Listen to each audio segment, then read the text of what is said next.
Hey everyone, welcome to this week's update video, and this week we have Type T as the new unit. Worth noting that she's not a limited unit finally, and therefore it's reasonable to skip her. You can eventually just pick her from the custom banner with your standard tickets if you want to. But yeah, we'll go over her skills first. So she is a support type, and she is immortality based, right? So similar to effects like what Fafnir has, where she survives on 1 health.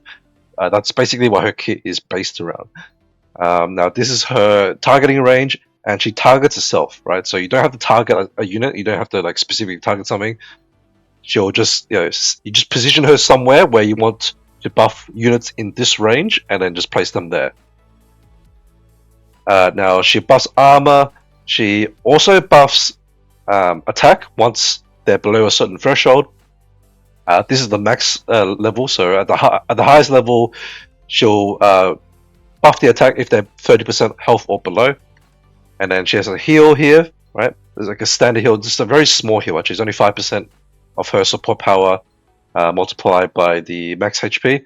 And then she has like a stronger heal here when they're below 10%. So obviously this combines well with the immortality portion of her kit. So the units will survive on 1 health, and then she can heal them up.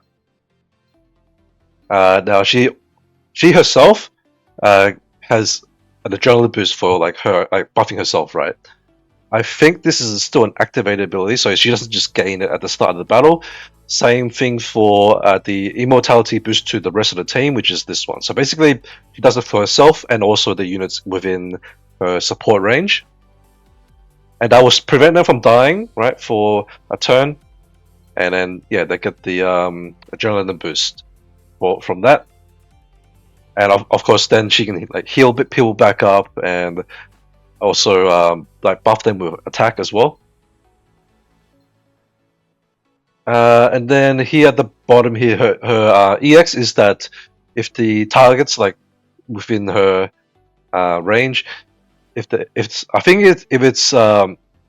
any of them are below 30%, I assume I have to like actually play it out and see in practice what it actually does. But my guess is that as long as there's a target within her range that's below 30%, then she'll dispel debuffs and also buff their attack. So she's a pretty like offensive support, but also like at the same time she prevents death at least for like the first turn, which is very important because usually the first round is gonna set the stage of like whether you win or not. Right? At least these days, a lot of it hinges on having the advantage over the opponent on the following round. So a lot of teams these days are looking to snipe as many units as possible on turn 1 and basically just snowball the advantage. Right? That's the general PvP meta at the moment. So Type T is very good in this format where, especially with Flock also, right? She prevents death from the reflect damage, and therefore she's quite good at keeping your units alive, of course, for like at least for that portion, and they'll still be able to kill the unit, right? So they can kill them, survive on 1 health, and buy some time.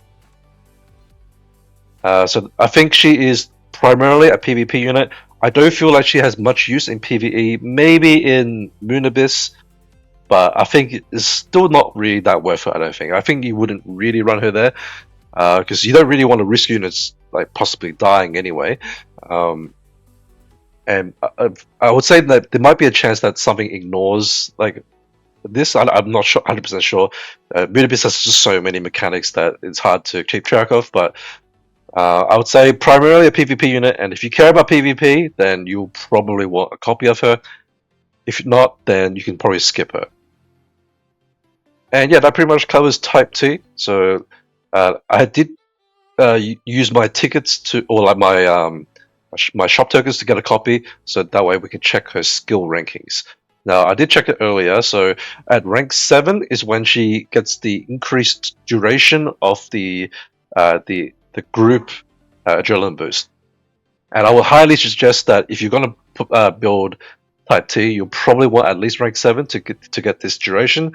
Ideally, you want to be rank 10, but of course, some people will be on a budget, so they may not be able to afford that. But at rank 10 is when she gets the highest duration of that buff, and then rank 7 is like the the middle ground, like the the minimum spot you want to be at, and then below that you also get like the armor boost and the attack boost. This one gets a bit, slightly better only at like rank 9, where the threshold goes up, so there's more leeway to actually proc this attack, but it's not too big of a deal. I think the main thing you really care about is the adrenaline boost duration, and then like having the armor, right? It's quite nice for tanks in that vicinity if you're putting them there. And yeah, that pretty much covers most of Type T. I'll just show that the gear is all support power, so that's quite important. I mean, you're going to get all the resist gear anyway if you're going to build a unit, but it is nice that you're not having any wasted stats.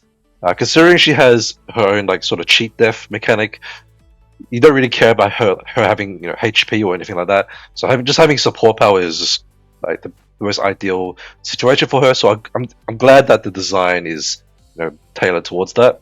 And then in the affinity, she gets more support power and a little bit of dodge, but it's quite irrelevant because her base dodge is 0 anyway. But yeah, that covers Type T. Now we also have the Crusade raid. I'll do a separate video on that. I have found the like a very budget team for both Hell and Nightmare, using 2 different units, like one budget armored debuffing unit and also for like the Skadi team. But yeah, I'll do that in a separate video. We have one more week of or actually a few days left of the side story, so finish off that this week if you can. You don't have to finish everything at the moment. I've just gone. I've done all the important stuff, and now I just have like the crappy cores left. So I'm just doing the dailies to buy these, and I guess the shield credits as well. And yeah, that's a few more days for that. We have a new battle pass, and there's a new skin for Lydia, I believe. And yeah, if you want to check that out, see if you want to get it, then you can do so. Just keep note that the battle pass skin does require money, but the battle pass is fairly decent value. So if you're looking to spend like a small amount of money, battle pass is pretty good for that. And at $10, you get the skin and plus all the bonus rewards. No point buying the like deluxe version of the pass, in my opinion. You get like some like stamina potions and like crystals, maybe like a little bit, but it's not really worth the money, in my opinion. Especially if you're on a budget. Like if you just want to spend as little as possible, just get the basic version of the battle pass. And I believe that covers everything here. Actually, one last thing is that in the custom banner, you can get Monica now. Previously, she was not available, but because I noticed that yesterday when I was trying to look for her. But after the update, she is now here, so you can pick her up from there. And that's where Type T will eventually go. Hopefully, they don't delay it, like after the banner, because Monica didn't go there straight away after her banner ended. But yeah, that is it for this video, so I'll leave it there. Thanks for watching, and I'll see you shortly for the Crusade raid video once I've filmed that. Alright, take care guys, bye bye.